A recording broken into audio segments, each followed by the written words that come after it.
Guys हमारे देश में अगर कोई विदेशी मेहमान आए, ब्रिटेन हो, कनाडा हो, अमेरिका हो, इन सभी देशों के राष्ट्र प्रमुख आए, यूं कहे तो इनके विदेश मंत्री आए, रक्षा मंत्री आए, इन सबों के लिए हमारे देश में रेड कार्पेट बिछा दिए जाते हैं और इनका एक वेलकम स्वागत किया जाता है और इसको गार्ड ऑफ ऑनर दिया जाता है हमारे सैनिकों के द्वारा और इनको राष्ट्रपति भवन में आमंत्रित किया जाता है, डिनर पे बैठाया जाता है। लेकिन यही चीजों को फॉलो नहीं करता है ये देशे हमारे नेताओं को कोई भाव नहीं देता। हमारे देश के नेताओं का उतना व्यवस्था नहीं करता है जितना हम इन देशों के नेताओं को तवज्जो दे बैठते हैं।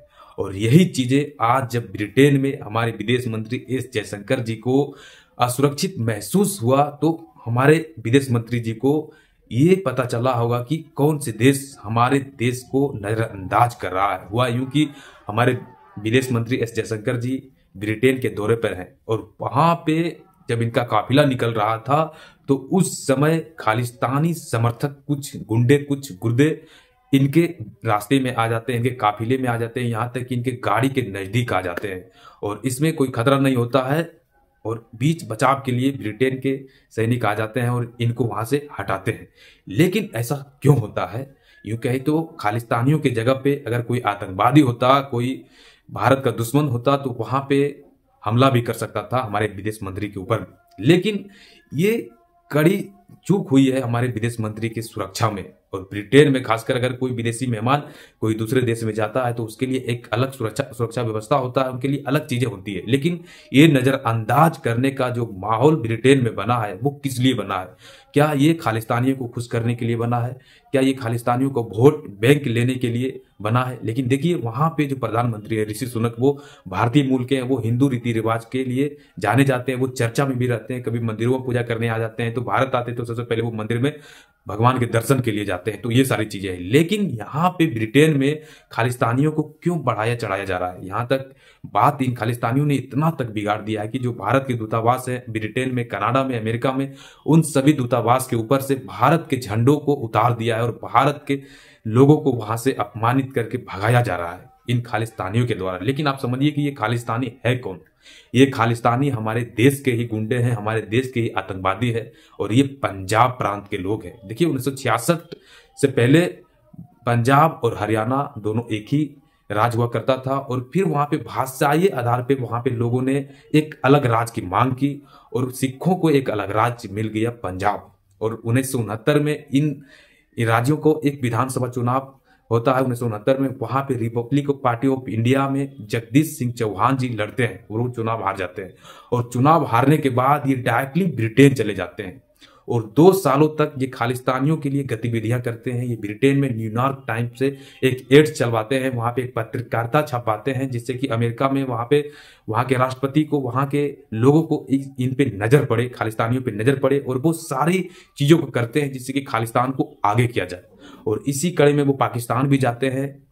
जगदीश सिंह चौहान ये भारत के लिए सबसे बड़ा, सबसे खतरा वाला व्यक्ति हुआ करता था उस दौर में जब कांग्रेस की सरकार थी और इन्होंने ब्रिटेन, कनाडा जैसे अलग अलग देशों में, बड़े बड़े देशों में अपना संगठन को बनाया। यहां तक कि इन लोगों ने अपना एक अलग मुद्रा भी बना लिया, खालिस्तानियों के लिए एक अलग पासपोर्ट बना लिया, एक अलग दूतावास तक खुलवा लिया ब्रिटेन और कनाडा में। देखिए इनकी कितनी बड़ी मंशा है भारत को एक अलग करने के लिए, अलग राज्य, अलग देश बनाने के लिए पंजाब को, कि इन्होंने वहां ब्रिटेन में, कनाडा में अपना दूतावास खोल लिया है। और इसका सबसे बड़ा कारण है कि अमेरिका और कनाडा, ब्रिटेन, इन सभी देशों में जन्मजात नागरिकता मिल जाती है, इनको वोट करने का अधिकार मिल जाता है और इसी सभी चीजों का लोभ पाने के लिए वहां की राजनीतिक पार्टियों ने इसको सहयोग भी किया, इनका समर्थन भी कर दिया। और आज स्थिति यह है कि ये खालिस्तानी लोग काफी जोरों शोर से खालिस्तान के लिए एक अलग देश बनाने की मांग कर रहा है और वो पंजाब प्रांत को एक अलग देश बनाने की योजना बना रही है।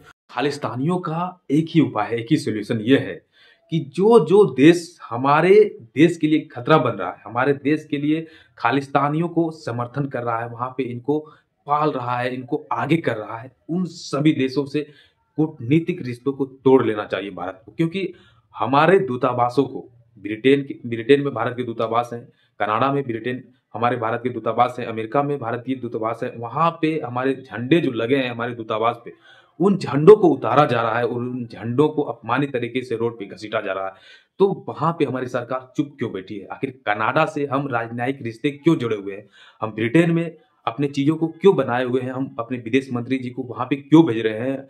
और हम ये सभी चीजें जानते हैं कि ये लोग हमारे देश को तोड़ना चाह रहे हैं। ये देश हमारे देश को तोड़ना चाह रहे हैं। खालिस्तानियों को ये लोग फंडिंग कर रहे हैं, खासकर अमेरिका। अमेरिका ने जी तोड़ मेहनत करते हुए हमारे देश के सिख और ईसाइयों को फंडिंग किया है। आपने देखा होगा कि बहुत सारे हमारे देश के स्टेशनों में आपने देखा होगा कि रोड में चलते हुए आपको कोई व्यक्ति मिल जाता होगा और वो अपने धर्म को प्रचार करने के लिए आपको अपने धर्म में आने के लिए आमंत्रित करता होगा, आपको फंडिंग करता होगा, आपको पैसों का लोभ देता होगा। और खासकर जो गरीब तबके के लोग हैं, हिंदुओं में जो गरीब तबके के लोग हैं, भारतीयों में जो गरीब तबके के लोग हैं, उनको ये लोग बढ़ चढ़कर अपने धर्म में लाने की कोशिश करते हैं। हिंदुओं को सिखों में बदल देते हैं, क्योंकि उस गरीब को उस समय पैसों की जरूरत होती है, उन गरीब को उस समय किसी व्यक्ति की जरूरत होती है और उसका जरूरत बन जाता है ये सिख और ईसाई धर्म के लोग। और देखिए सबसे बड़ी जो यूनिक बातें हैं कि इन सिखों और ईसाइयों के पास पैसे आते कहां से हैं? इन सिखों और ईसाइयों को कौन सा देश फंडिंग कर रहा है?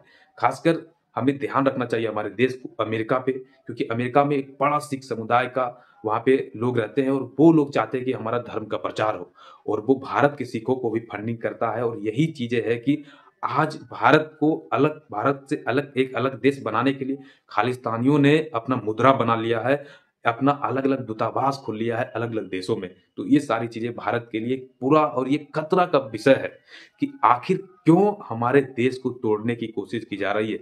और इसमें सबसे बड़ी जो हाथ है वो उस आईएसआई पाकिस्तान के जो खुफिया इंटेलिजेंस है उनका भी है, वो भी इसी फिराक में लगा हुआ है। ये पाकिस्तान आज से भारत को तोड़ने की कोशिश नहीं कर रहा है भाई साहब। भारत को तोड़ने के लिए उस समय से पाकिस्तान एक्टिव है, जागरूक है, जिस समय से पाकिस्तान को बांग्लादेश और पाकिस्तान को भारत ने अलग कर दिया था। पाकिस्तान को जब तोड़ा था, बांग्लादेश को बनाया था, उसी समय से वहां के खुफिया इंटेलिजेंस विभाग आईएसआई के दिमाग में ये चला कि हम भारत को कैसे तोड़ सकते हैं, क्योंकि पाकिस्तानी बदले की भावना से हर वक्त भारत के विरोध में चीजें करता आ रहा है। तो भारत की सरकार को ये समझना होगा, ये भारत को एक अलग जगह पे लाके खड़ा कर देगा। क्योंकि सिखों की दंगा और सिखों ईसाइयों की जो दंगा हुआ था जब कांग्रेस की सरकार थी, तो भारत को काफी सारी नुकसान हुई थी। भले इनकी मंशा को पूरा नहीं करने दिया गया था कांग्रेस की सरकार में, लेकिन आज जो सिचुएशन बना है कि हमारे नेताओं को, बड़े बड़े नेताओं को, हमारे विदेश मंत्री जी को अपमानित किया जा रहा है ब्रिटेन में, तो ये एक बड़ी बात है। इसे छोटे मोटे बातों में नहीं लिया जाना चाहिए।